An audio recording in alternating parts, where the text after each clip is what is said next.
ଶୁଣନ୍ତୁ ମୁଁ କୋଉ ଦଳ କଥା କହୁନି। ମୁଁ ସ୍ପେଶିଆଲ ନବୀନ ପଟ୍ଟନାୟକଙ୍କୁ ବହୁତ ଭଲ ପାଏ, ସମ୍ମାନ କରେ। ତାଙ୍କର ଇଜ୍ଜତ ରକ୍ଷା କରିବା ପାଇଁ ମୁଁ ଚାହୁଁଛି ଯେ ସେ ମୋତେ ଗୋଟେ ଚାନ୍ସ ଦିଅନ୍ତୁ। ରାଣୀ ପଣ୍ଡା ପାଖରେ ନା ହ୍ୱାଇଟ୍ ମନି ନା ବ୍ଲାକ୍ ମନି।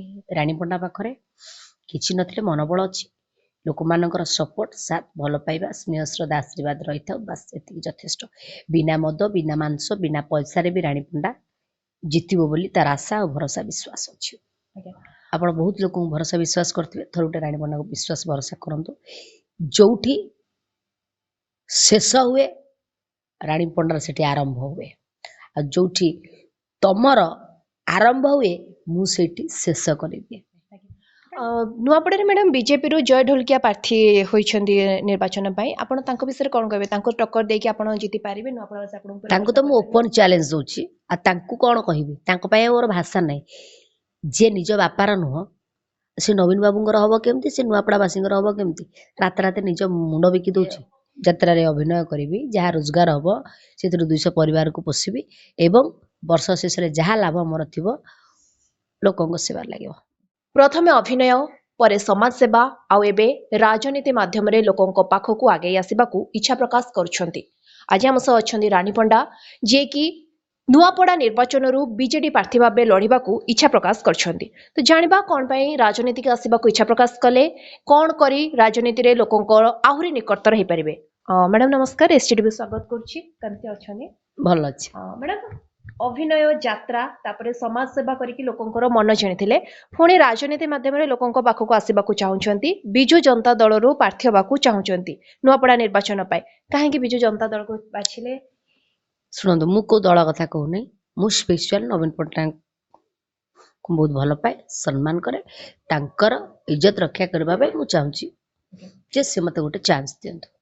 ରାଜନୀତିକ ଆସିବାକୁ ମ୍ୟାଡ଼ାମ କାହିଁକି ଭାବିଲେ? ଏମିତିରେ ବି ଆପଣ ଲୋକଙ୍କ ପାଖରେ ପହଞ୍ଚି ସାରିଥିଲେ ସମାଜ ସେବା ମାଧ୍ୟମରେ। ନିହାତି ଭାବରେ ମୁଁ ଆଗରୁ ବି କେବେ ଇଚ୍ଛା ପ୍ରକାଶ କରିନଥିଲି। ବର୍ତ୍ତମାନ ସେଇଭଳି ପରିସ୍ଥିତି ଅଛି ଯୋଉଥିପାଇଁ ମୁଁ ମନ ପଳେଇଲି। ଆପଣଙ୍କୁ ମ୍ୟାଡ଼ାମ ଲାଗୁଛି ନୂଆପଡ଼ା ନିର୍ବାଚନ ପାଇଁ ନବୀନ ପଟ୍ଟନାୟକ ଆପଣଙ୍କୁ ଟିକେଟ ଦେବେ, ଆପଣଙ୍କ ଉପରେ ଭରସା କରିପାରିବେ ସେତିକି ଯେତିକି ଭରସା ଆପଣ ରଖିଛନ୍ତି ତାଙ୍କ ଉପରେ? କରିବେ କି ନାହିଁ ମୁଁ ଜାଣିନି, କିନ୍ତୁ ମୁଁ କରିବେ ବୋଲି, କରନ୍ତୁ ବୋଲି ମୁଁ ଅନୁରୋଧ କରୁଛି। ନୂଆପଡ଼ାରେ ଯଦି ଆପଣଙ୍କୁ ଟିକେଟ ମିଳୁଛି ଆଉ ଆପଣ ସେଠି ବିଜୟୀ ହେଉଛନ୍ତି, ନୂଆପଡ଼ାବାସୀଙ୍କ ପାଇଁ କ'ଣ ସବୁ କରିବେ? କିଛି କହିବାର ଆବଶ୍ୟକତା ମୋତେ ପଡ଼ିବ ନାହିଁ, ମୁଁ କାମରେ କରି ଦେଖେଇବି। କହିବାଠୁ ଅଧିକ ଆପଣ କାମରେ ବିଶ୍ୱାସ କରନ୍ତି, ଯେମିତି ନବୀନ ପଟ୍ଟନାୟକ। ନିହାତି ଭାବରେ। ନବୀନ ପଟ୍ଟନାୟକଙ୍କୁ ମାନେ କ'ଣ କହିବାକୁ ଚାହିଁବେ? ସେ କେମିତି ଆପଣଙ୍କ ଉପରେ ଭରସା କରିପାରିବେ, କେମିତି ଆପଣଙ୍କୁ ଟିକେଟ ଦେଇପାରିବେ ବୋଲି ଆପଣଙ୍କର ଆଶା? ମୁଁ ତାଙ୍କୁ ଖାଲି ଏତିକି କହିବି ଯେ ତୁମେ ଥରେ ରାଣୀ ପଣ୍ଡା ଉପରେ ବିଶ୍ୱାସ ରଖ, ଭରସା ରଖ। ତୁମ ଦଳର ଯୋଉ ବଡ଼ ବଡ଼ ନେତା ମନ୍ତ୍ରୀ ଭାଇମାନେ ଅଛନ୍ତି ସେମାନେ ବି ମୋ ଉପରେ ଭରସା ବିଶ୍ୱାସ ରଖନ୍ତୁ ଏବଂ ମୋର ଆଶା ଭରସା ବିଶ୍ୱାସ ଅଛି ଯେ ମୁଁ ନିହାତି ଭାବରେ ଜିତିବି। ମୋତେ ଲୋକ ଭଲ ପାଇବା ଦଉଛନ୍ତି, ଦେବେ ମଧ୍ୟ ଆଗକୁ, ଏବଂ ମୁଁ ଲୋକମାନଙ୍କ ପାଇଁ କିଛି କରିବି ଏବଂ ନବୀନ ବାବୁଙ୍କର ଇଜ୍ଜତ ରକ୍ଷା କରିବି। ଯେମିତି ଅନେକ ନେତା, ବଡ଼ ବଡ଼ ନେତା ଅଛନ୍ତି ବିଜୁ ଜନତା ଦଳରେ, ତାଙ୍କ ଇସାରାରେ ତାଙ୍କ ତଳ ସ୍ତରରେ ଯେଉଁ ନେତାମାନେ ଅଛନ୍ତି ତାଙ୍କ ଇସାରାରେ କାମ କରୁଛନ୍ତି। ଯଦି ଆପଣ ଟିକେଟ ପାଇ ବିଜୟୀ ହେଉଛନ୍ତି, ଆପଣ ନୂଆପଡ଼ାବାସୀଙ୍କ ପାଇଁ ଲଢ଼ିବେ ନା ବଡ଼ ବଡ଼ ଲୋକ ନେତାଙ୍କ, ବଡ଼ ଉପର ସ୍ତରରେ ଯେଉଁମାନେ ଅଛନ୍ତି ତାଙ୍କ ଇସାରାରେ କାମ କରିବେ? ମୁଁ କାହା ଇସାରାରେ କାମ କରିବା ଲୋକ ନୁହଁ। ମୋତେ ଯୋଉଟା ଠିକ ଲାଗିବ ମୁଁ ସେଇଟା କରିବି, ଯୋଉଟା ଠିକ ଲାଗିବ ମୁଁ ସେଇଟା କରିବି, ଲୋକଙ୍କ ସେବା କରିବି। କୁହନ୍ତି ରାଜନୀତି କରିବାକୁ ହେଲେ ବହୁତ ଟଙ୍କାର ଆବଶ୍ୟକ ପଡ଼ିଥାଏ। ରାଣୀ ପଣ୍ଡାଙ୍କ ପାଖରେ କେତେ ଟଙ୍କା ଅଛି ରାଜନୀତି କରିବା? ରାଣୀ ପଣ୍ଡା ପାଖରେ ନା ହ୍ୱାଇଟ୍ ମନି ନା ବ୍ଲାକ୍ ମନି। ରାଣୀ ପଣ୍ଡା ପାଖରେ କିଛି ନଥିଲେ ମନୋବଳ ଅଛି, ଲୋକମାନଙ୍କର ସପୋର୍ଟ, ସାଥ, ଭଲ ପାଇବା, ସ୍ନେହ ଶ୍ରଦ୍ଧା, ଆଶୀର୍ବାଦ ରହିଥାଉ, ବାସ୍ ଏତିକି ଯଥେଷ୍ଟ। ବିନା ମଦ, ବିନା ମାଂସ, ବିନା ପଇସାରେ ବି ରାଣୀ ପଣ୍ଡା ଜିତିବ ବୋଲି ତାର ଆଶା ଆଉ ଭରସା ବିଶ୍ୱାସ ଅଛି। ଅଭିନୟ ପାଇଁକା ଅଭିନୟ କଲାବେଳେ ଯାତ୍ରା ଜଗତରେ ନିଜର ଗୋଟେ ସ୍ୱତନ୍ତ୍ର ପରିଚୟ ସୃଷ୍ଟି କରିପାରିଛନ୍ତି, ଏମିତିକି ବଲିଉଡରୁ ବି ଷ୍ଟାର ଆଣିକିରି ଯାତ୍ରା ଜଗତରେ ଛିଡ଼ା କରିଛନ୍ତି। ରାଜନୀତିରେ ସେମିତି କ'ଣ କରିପାରିବେ? ବା କହିଲି କିଛି କହିବିନି, ମୁଁ କାମରେ କରି ଦେଖେଇବି। କହିଦେଲି ତ ସବୁ ସରିଗଲା। ନୂଆପଡ଼ାବାସୀଙ୍କ ପାଇଁ କ'ଣ ରହିବ ଆପଣଙ୍କର? ସେମାନଙ୍କୁ ଗୋଟିଏ କଥା କହିବି, ଜୀବନରେ ଆପଣ ବହୁତ ଲୋକଙ୍କୁ ଭରସା ବିଶ୍ୱାସ କରିଥିବେ, ଥରେ ଗୋଟେ ରାଣୀ ପଣ୍ଡାକୁ ବିଶ୍ୱାସ ଭରସା କରନ୍ତୁ। ଯୋଉଠି ଶେଷ ହୁଏ ରାଣୀ ପଣ୍ଡାର ସେଠି ଆରମ୍ଭ ହୁଏ, ଆଉ ଯୋଉଠି ତମର ଆରମ୍ଭ ହୁଏ ମୁଁ ସେଇଠି ଶେଷ କରିଦିଏ। ମ୍ୟାଡ଼ାମ୍ ଲାଗୁଛି ନୂଆପଡ଼ାରେ ଯେ ଆଗରୁ ଯେତେ ସବୁ ପୁରୁଖା ଥିଲେ ସେମାନଙ୍କୁ ହରେଇକି ଆପଣ ଏଥର ବାଜିମାତ କରିପାରିବେ ବିଜେଡିରୁ? ମୋର 100ରୁ 1000% କନଫିଡେନ୍ସ ଅଛି।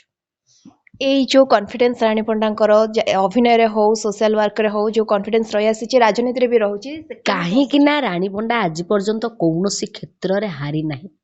ରାଣୀ ପଣ୍ଡା ଜୀବନରେ କିଏ ଭାବିଥିଲା ଯେ ରାଣୀ ପଣ୍ଡା ଗୋଟେ ଯାତ୍ରା ପାର୍ଟି କରିବ ବୋଲି? ତାହେଲେ କଲା କେମିତି? ଏଠି କିଛି ବି ଅସମ୍ଭବ ନୁହେଁ, ସବୁ ସମ୍ଭବ। ଭଗବାନ ଚାହିଁଲେ ବହୁତ ଗୁଡ଼ାଏ ମିରାକିଲ ହେଇପାରିବ। ମିରାକିଲ ବି ହେଇଛି ମୋ ଜୀବନରେ। କୋଉ ମିରାକିଲ ବିଷୟ ମ୍ୟାଡ଼ାମ୍ କହିବେ? ବହୁତ ଗୁଡ଼ାଏ ଜିନିଷ ଅଛି, ଓଡ଼ିଶାବାସୀ ଜାଣିଛନ୍ତି, ଅଧିକ ତଥ୍ୟ ଦେବା କିଛି ଆବଶ୍ୟକତା ନାହିଁ।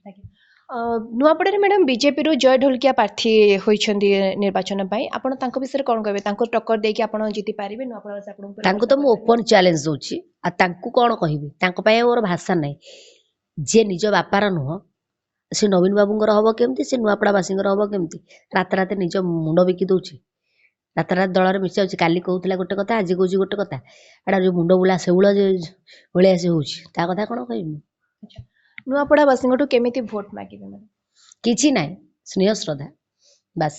ଆଜ୍ଞା, ଯଦି ଆପଣ ରାଜନୀତିରେ ଜିତୁଛନ୍ତି, ବିଜେଡି ଟିକେଟ୍ ପାଇକି ବା ନୂଆପଡ଼ାରେ ଜିତୁଛନ୍ତି, ତାହେଲେ ଅଭିନୟରେ ମଞ୍ଚ ଉପରେ ଦର୍ଶକଙ୍କୁ ହସେଇବେ? ନିହାତି ଭାବରେ ମୋ ଯାତ୍ରା ଅନୁଷ୍ଠାନ ଅଛି, ମୁଁ ନିଜେ ଯାତ୍ରାରେ ଅଭିନୟ କରିବି। ଯାହା ରୋଜଗାର ହବ ସେଥିରୁ 200 ପରିବାରକୁ ପୋଷିବି ଏବଂ ବର୍ଷ ଶେଷରେ ଯାହା ଲାଭ ମୋର ଥିବ ଲୋକଙ୍କ ସେବାରେ ଲାଗିବ।